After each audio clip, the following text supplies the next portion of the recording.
Good morning students.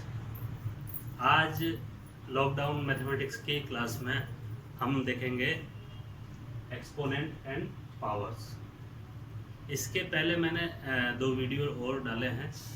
I hope आपने उसको देखा होगा और उसमें जो होमवर्क मिला है आपको, जो एक्सरसाइजेज मिली है वो करी होंगी आपने।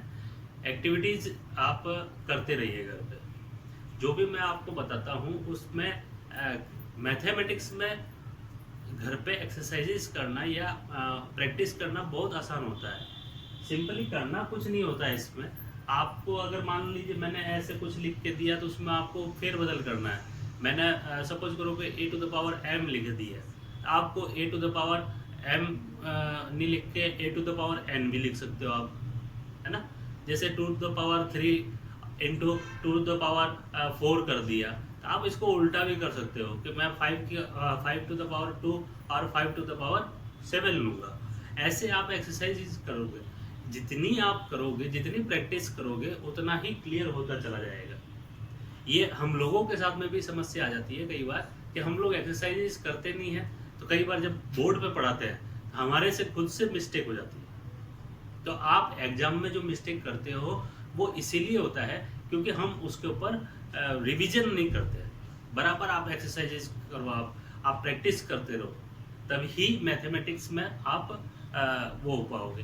तो आपको क्या करना है कि जो भी मैं दूं उसको हेर फेर करके, मैंने राम लिखा आप श्याम लिखो, मैंने 5 लिखा आप 10 लिखो, ऐसे ही आप करके उसको और दूसरा क्वेश्चन नया बनाओ, अपनी तरफ से नया क्वेश्चन बना के और उसको सोल्व करो।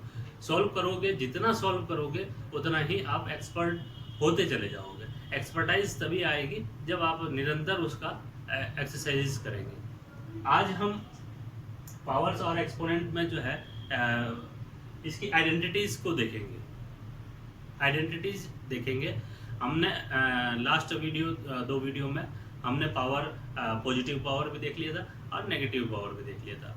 इसके यूजेस भी देखे थे कि कहाँ इसका यूज होता है। जैसे कि अभी भी आप लिखा हुआ देख रहे हैं बोर्ड के ऊपर कि जैसे मास ऑफ अर्थ है तो बड़ी लंबी संख्या हो जाती है। इसको शॉर्ट में लिखना हो तो लिखने में कन्वीनियंट हम हों, इसलिए हम क्या करते हैं, इसका यूज़ करते हैं। चलिए समय वेस्ट नहीं करते हुए हम आइडेंटिटीज देखते हैं। आज मैंने जो सबसे पहले आइडेंटिटी ली है, आज जो सबसे पहली आइडेंटिटी ली है वो मैंने ली है a to the power m into a to the power n। कहने का मतलब ये है कि ए एक नंबर है, उसका पावर m है, और उसको फिर मल्टीप्लाई करना है a वही संख्या, सेम संख्या, लेकिन पावर उसका अलग है। कैसे? जैसे ये a और ये a, जैसे प्रीवियस वीडियो में मैंने बताया आपको कि बेस डिजिट है, बेस डिजिट के बारे में और एक्सपोनेंट के बारे में बताया था। तो बेस डिजिट क्या है? सेम है। अगर बेस डिजिट सेम हो और उसके पावर अलग अलग हो तो उस कंडीशन में हमारे को क्या करना है? तो अब हमने यहाँ पे बेस डिजिट a माना है। अब यहाँ पे हम एज्यूम कर लेते हैं, मान लेते हैं कि a इक्वल टू 2 है, a इक्वल टू 2 है और m इक्वल टू 2 है और n इक्वल टू 3 है। ऐसे हम मान लेते हैं। ऐसा क्वेश्चन में भी आएगा। अब ये इस तरीके के आइडेंटिटी को हम कैसे लिखेंगे? अगर इसको फिगर में लिखेंगे तो अभी आपका जो है ये a और m और n में लिखा हुआ है। अगर इसी को फिगर में लिखेंगे तो कैसे लिखेंगे?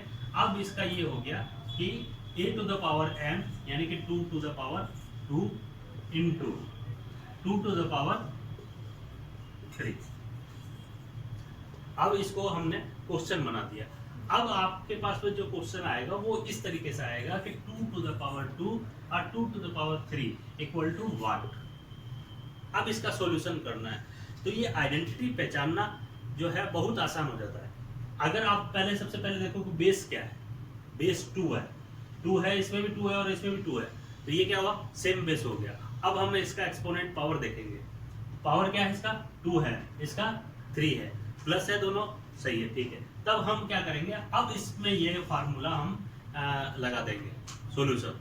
अब इसके अकॉर्डिंग हम क्या कैसे लिखेंगे इसको? a की जगह a लिखेंगे यानी कि 2 लिखेंगे। अब इसमें क्या किया है कि जो पावर थे दोनों m और n, इसको ऐड कर दिया, यानी कि हम भी क्या करेंगे फिर 2 प्लस 3 कर देंगे, यानी कि ये कितना हो गया 2 टू द पावर 5 हो गया। क्या हो गया 2 टू द पावर 5 हो गया। अब इसको चेक करेंगे, इसको हम चेक करेंगे कि हम सही हैं या नहीं हैं। तो अब ये जो एक्सपेंडेड फॉर्म था इसका, एक्सपेंडेड फॉर्म को हम सॉल्व करेंगे। एक्सपेंडेड फॉर्म को जब सॉल्व करेंगे तो इस 2 क्या लिखेंगे हम लोग 2 इंटू 2 2 टू द पावर 2, तो 2 इंटू 2 मल्टीप्लाई 2 को 3 टाइम्स करना है,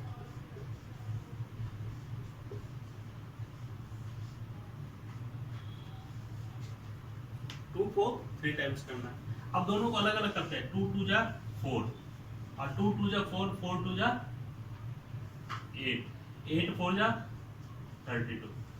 अब ये तो हो गया सही कि ये हमने सही कर दिया साहब। आइडेंटिटी का फर्स्ट पार्ट जो था LHS और RHS, जब आप आगे 8th क्लास वाले अगर मेरा वीडियो देख रहे होंगे तो उनको ये LHS और RHS जो है प्रूव करने के लिए भी आएगा। तो लेफ्ट हैंड साइड का जो पार्ट है, हमने लेफ्ट हैंड साइड का पार्ट जो है क्लियर कर लिया है कि इसका रिजल्ट आ गया 32। अब राइट हैंड साइड का हम देखते हैं। राइट हैंड साइड में हमने क्या लिखा 2 टू द पावर 5। अब 2 टू द पावर 5 लिखने का मतलब क्या हुआ,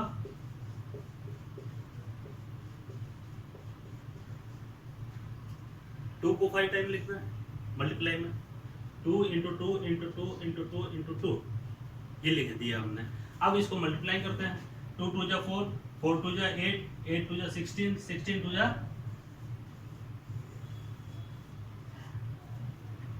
इक्वल हो गया। यानी कि अब हम कह सकते हैं यहाँ पे कि LHS इक्वल टू RHS, यानी कि लेफ्ट हैंड साइड इक्वल है राइट हैंड साइड के। तो ये फर्स्ट आइडेंटिटी हमने देखी कि a to the power m into a to the power n हो तो उसका हम सॉल्यूशन क्या करेंगे a to the power m plus n। अब डिजिट कोई भी हो, आपको देखना क्या है सिर्फ ये कि जब भी क्वेश्चन मिलेगा मेरे को, क्वेश्चन में मेरे को उसका बेस देखना है और एक्सपोनेंट देखना है, बेस देखना है और एक्सपोनेंट देखना है। अब हम नेक्स्ट आइडेंटिटी देखेंगे, संभावित क्या हो सकती है। ठीक है, पॉसिबिलिटी जो है हम चेक करेंगे कि एक ही आइडेंटिटी की कितनी पॉसिबिलिटीज हो सकती हैं, वो हम चेक करेंगे। अब हमने जैसे पिछले प्रीवियस आइडेंटिटी में देखा था कि बेस सेम है, बेस सेम है, पावर अलग अलग है। अब हम देखेंगे कि बेस अलग अलग है, बेस अलग अलग है, पावर सेम है, बेस अलग अलग है और पावर सेम है। तो हमने लिया a to the power m into b to the power m, a to the power m into b to the power m। अब बेस इसमें एक में a है और दूसरे में b है। अब हमने मान लिया कि a इक्वल टू 2 और b इक्वल टू 3। सबसे पहले हम क्या लिखेंगे 2 इंटू 3, क्या लिखेंगे 2 इंटू 3। अब इसका जो पावर है उसको हम क्या करेंगे, उसका पावर हम क्या करेंगे, तो पावर सेम जो अगर दोनों का सेम है, इसका भी m है और इसका भी m है, तो हमको क्या करना है 1 टाइम m लिखना है, यानी कि इसके पूरे का पावर क्या हो जाएगा m इक्वल टू 2। हमने m का वैल्यू कितना लिया 2, यानी कि 2 इंटू 3 का होल स्क्वायर बोलेंगे इसको हम, क्या बोलेंगे 2 इंटू 3 का होल स्क्वायर।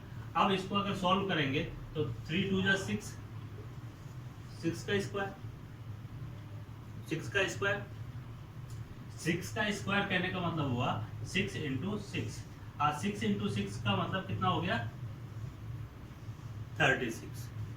6 इंटू 6 कहने का मतलब क्या हुआ 36। अब इसको जैसे प्रीवियस हमने उसमें देखा था कि चेक करके देखा था राइट हैंड साइड और लेफ्ट हैंड साइड बराबर आ रही है कि नहीं आ रही है। अब इसमें हमने क्या लिखा था यहाँ पे a to the power m, a to the power m, यानी कि 2 टू द पावर m कितना है 2, m का पावर 2 का पावर कितना है 2, और b जो डिजिट थी वो उसका पावर b कितना था 2, यानी कि स्क्वायर हो गया 2 का स्क्वायर और 3 का स्क्वायर। 2 का स्क्वायर कितना होता है 4 और 3 का स्क्वायर कितना होता है 9। ये कितना हो जाएगा अगर इसको मल्टीप्लाई करेंगे तो 9 को 6 से मल्टीप्लाई करेंगे तो 9 को 4 से मल्टीप्लाई करेंगे तो कितना हो जाएगा 36। 36 इक्वल टू 36, यानी कि यहाँ पे भी फिर हम लिख देंगे कि RHS इक्वल टू LHS। ये दोनों प्रूव हो गया। तो हमने दो आइडेंटिटी देखी, एक में बेस सेम था, पावर अलग अलग थे, एक में बेस अलग अलग है, पावर सेम है। तो आपने देखा होगा बहुत अच्छी तरह से, और इसको समझ के आगे हमारे को इसी तरीके से करना है। अब हम चलते हैं नेक्स्ट आइडेंटिटी पे। नेक्स्ट आइडेंटिटी मैंने लिखी है सेम बेस है और सेम ही पावर है। सेम बेस और सेम पावर, मतलब पॉसिबिलिटी देखनी है कि हमारे को जो ये मिला है, एक आइडेंटिटी मिली है a to the power into a to the power n, इसकी क्या क्या पॉसिबिलिटीज हो सकती है, कैसे कैसे क्वेश्चंस बन सकते हैं। अरे ये खुद आप घर पे भी कर सकते हैं। जैसे मैंने यहाँ पे लिखा है a to the power n, a to the power m, तो इसी तरीके से आप भी अपना दिमाग लगा के और नई नई आइडेंटिटी बना के और उसको सॉल्व कर सकते हैं। अब इसमें हम देखते हैं कि a to the power m और a to the power m base same और पावर सेम। तो बेस ले लिया हमने 2 और पावर ले लिया 3, यानी कि m इक्वल टू 3 और बेस इक्वल टू 2। अब इसके अकॉर्डिंग हम इसको सेट करें, क्वेश्चन बनाए तो क्या बनेगा 2 टू द पावर 3 और 2 टू द पावर 3, दोनों सेम है। तो यहाँ पे भी हमारे पास में क्या हुआ, दोनों सेम आ गए। अब इसको हम कैसे लिखते हैं, इसमें आइडेंटिटी में बताया है कि अगर ऐसा हो, यदि ऐसा हो तो हम क्या करेंगे a to the power m plus m कर देंगे। क्यों कर देंगे, क्योंकि हमने प्रीवियस इसमें आइडेंटिटी में देखा कि यहाँ पे अलग अलग था, तब भी हमने इसको क्या किया था, जोड़ दिया था, ऐड कर दिया था, m में n ऐड कर दिया था, क्योंकि बेस सेम था। बेस जब सेम था और ऊपर पावर अगर अलग अलग है तो हम उसको क्या कर दिए, जोड़ दिए, ऐड कर दिए। अब वही सिचुएशन सेम यहाँ पे है, लेकिन यहाँ पे क्या हुआ, पावर अलग अलग नहीं हो गए, पावर एक हो गए, सेम हो गए। तब भी हम क्या करेंगे, सेम ट्रीटमेंट इसके साथ में करेंगे। अब इसका सॉल्यूशन क्या हो जाएगा, 2 टू द पावर 2 प्लस 3, यानी कि 2 to the power 5, 2 to the power 5। अब इसको वैसे जैसे हमने पहले वाले भी चेक किए, वैसे आप इसको खुद होमवर्क में आप खुद चेक करोगे, LHS और RHS लिख के और आप चेक करोगे इसको। और इसके अलावा मैं आपको A और M की और N की, क्योंकि ये सेम डिजिट्स चल रही है ना, A B और M N, चार ही संख्या आपको चाहिए होती है। तो मैं 4 संख्या आपको लिख के दूंगा, उनके ऊपर इन तीनों आइडेंटिटीज को आपको चेक करना है। तो आपको लेना है a इक्वल टू 3 और b equal to 4। a equal to, अब ये क्या करना है आपको, जहां जहां a लिखा हुआ वहां इसको a को प्लेस करना है, a की वैल्यू प्लेस करना है, और जहां जहां b लिखा हुआ है वहां b की जगह 4 की वैल्यू प्लेस करनी है। a और b ये तो हो गया आपके बेस नंबर, ये क्या हो गए, बेस नंबर, ये हो गए बेस। अब इनका पावर्स जो है वो क्या हो सकते हैं, इनके पावर m और n है, तो m इक्वल टू 2 और n इक्वल टू 3। ये अब मैंने आपको एक दे दिया। अब इसके आधार पे आपको इन तीनों आइडेंटिटीज का जो है आपको चेक करना है, बनाने हैं। प्रत्येक एक आइडेंटिटी पे आपको जो है चेक करना है, और इसको करने के बाद में आपको अगर रेगुलर प्रैक्टिस करनी है तो आप इसकी वैल्यू चेंज करते चले जाओ। ऑटोमेटिकली आप देखना, धीरे धीरे आपको ये आइडेंटिटीज की जरूरत नहीं पड़ेगी। आप जैसे ही क्वेश्चन देखोगे आपको आइडेंटिटी याद करने की या कोई रूल याद करने की या कोई फार्मूला याद करने की आपको जरूरत नहीं पड़ेगी। आज के वीडियो में हम इसी टॉपिक पे इसको एंड करेंगे। होमवर्क में मैं आपको डिस्क्रिप्शन में और दूंगा, डिस्क्रिप्शन में इन रूल्स के बारे में और मैं आपको बताऊंगा। आप मेरे डिस्क्रिप्शन को जरूर चेक करते रहिए। और सबसे बड़ी बात यह है कि मैं बार बार आपको कह रहा हूँ कि जब भी आप मेरा वीडियो देखें, आप नोटबुक और पेन पेंसिल वगैरह सारी चीज़ें लेके बैठे साथ में, ताकि जैसे जैसे मैं बताता जाऊं वैसे वैसे आप करते रहिए। और जो भी पीछे बोर्ड पे लिखा हुआ है इसको जरूर उतारने की कोशिश कीजिए। आप वीडियो को पॉज कर सकते हैं, आप स्क्रीनशॉट ले सकते हैं, बहुत सारी सुविधाएं हैं आपके एंड्रॉयड फ़ोन में, उनका आप यूज करते हुए इन सारी चीज़ों को एक अलग कॉपी में, एक अलग नोटबुक में लिख के आप इसको संजो के रख सकते हैं। और जितनी एक्सरसाइजेज करेंगे, जितना आप प्रैक्टिस करेंगे घर पे बैठ के, उतना ही अच्छा होगा। देखिए स्टूडेंट्स, अब जो कंडीशन चल रही है, इस कंडीशन में हम कर क्या सकते हैं? स्कूलें ओपन हो नहीं पाएंगी। अब स्कूलें क्या पता कब ओपन होंगी, लेकिन जैसे जैसे हम इस समय को हम निकलते चले जाएंगे, नवंबर दिसंबर आ जाएगा, उसके बाद में जब सारी चीज़ें ठीक हो जाएंगी तब धड़ाधड़ आपके जो है फटाफट आपके जो है वो एग्जाम्स वगैरह और टेस्ट वगैरह और वो होना स्टार्ट हो जाएगा। फाइनली पेरेंट्स आपके क्या देखेंगे? रिजल्ट देखेंगे, मार्क्स देखेंगे। वो मार्क्स कहाँ से आएंगे? जब तक हम कोई चीज़ सीखेंगे नहीं, करेंगे नहीं, एग्जाम में आप पेपर सॉल्व करके नहीं आओगे, तब तक एग्जाम का रिजल्ट आपको अच्छा कैसे मिलेगा? कोविड-19 का ये जो पीरियड था, इस पीरियड में गवर्नमेंट ने निर्देश दिए कि चलिए जो भी क्लास में थे उनको प्रमोट कर दिया जाए नेक्स्ट क्लास में।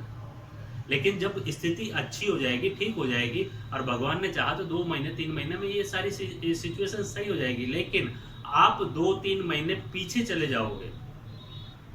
और स्कूल में जब आप जाओगे तो टीचर्स जो है फास्टली पढ़ाएंगे, बहुत फास्ट पढ़ाएंगे, क्योंकि उनको सिलेबस भी पूरा करना होगा। उनके साथ में भी प्रॉब्लम है कि जो सिलेबस उनको 12 मंथ्स में पूरा करना था, वो अब हो सकता है कि उनको 6 महीने मिले या 7 महीने, 7 मंथ्स ही मिले। उनके साथ में भी समस्या है, स्कूल वालों के साथ में भी समस्या है, सबके साथ में समस्या है। बट आप अभी घर पे हो, आपको बाहर जाना नहीं है, तो आप कम से कम ऑनलाइन जितना भी मटेरियल, मैं ये नहीं कहता कि आप मेरे ही वीडियो देखो और मेरे ही वीडियो से आप सीखो, जितने भी ऑनलाइन वीडियोस, इस तरीके के एजुकेशनल वीडियोस चल रहे हैं, उनको आप जरूर देखें हैं और पेन कॉपी लेके बैठे, ताकि क्या है कि बार बार आपको वीडियो देखने की जरूरत नहीं पड़े और आप उसमें जो भी कंटेंट आपको मिले वो आप अच्छे तरीके से याद कर पाए और अच्छे तरीके से उसको कर लें। मेरी आपसे रिक्वेस्ट है, आप घर पे रहें और सुरक्षित रहें। क्योंकि जो स्लोगन दिया हुआ है वो यही दिया हुआ है, stay at home and stay safe. तो इसी के साथ आज इस वीडियो को मैं ख़त्म करता हूँ, और नेक्स्ट वीडियो में हम अदर आइडेंटिटीज़ जो है वो देखेंगे। वो 8th क्लास वालों के लिए भी बहुत अच्छी होगी और 7th क्लास वालों के लिए भी बहुत अच्छी होगी। Okay, thank you.